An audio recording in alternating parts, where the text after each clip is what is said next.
year is 1917, and Representative Oscar Callaway enters a disturbing statement into the U.S. Congressional Record. The statement reveals why J.P. Morgan interests hired 12 high-ranking news managers. The 12 were asked to determine the most influential newspapers in America. They were to figure out how many news organizations it would take to control generally the policy of the daily press of the United States.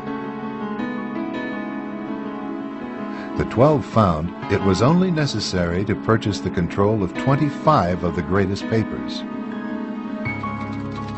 An agreement was reached. The policy of the papers was bought, and an editor was placed at each paper to ensure that all published information was in keeping with the new policy. Soon, that policy would be defined by a front group formed by J.P. Morgan and his colleagues. In fact, Morgan's personal attorney was founding president of the organization, the Council on Foreign Relations.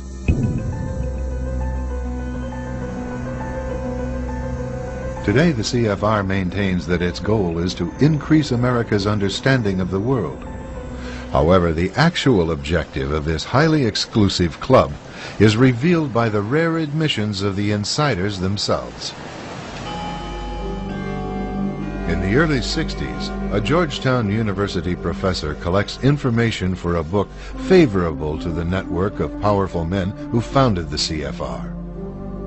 For 2 years, Professor Carroll Quigley is allowed to examine the confidential papers and secret records of this network. Quigley reveals that these men aim to create a world system of financial control in private hands, able to dominate the political system of each country and the economy of the world as a whole.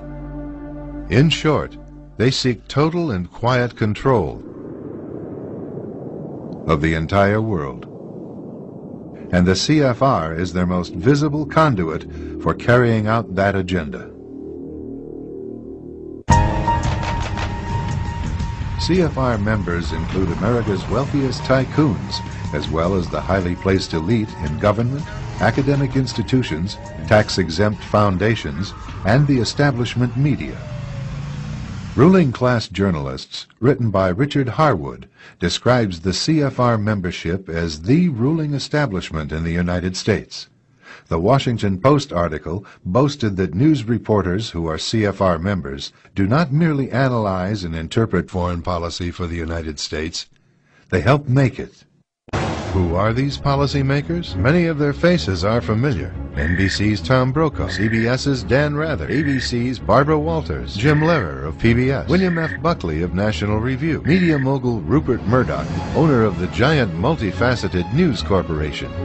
These media heavyweights, and many others like them, are members of the CFR. Powerful corporations are also invited to become members.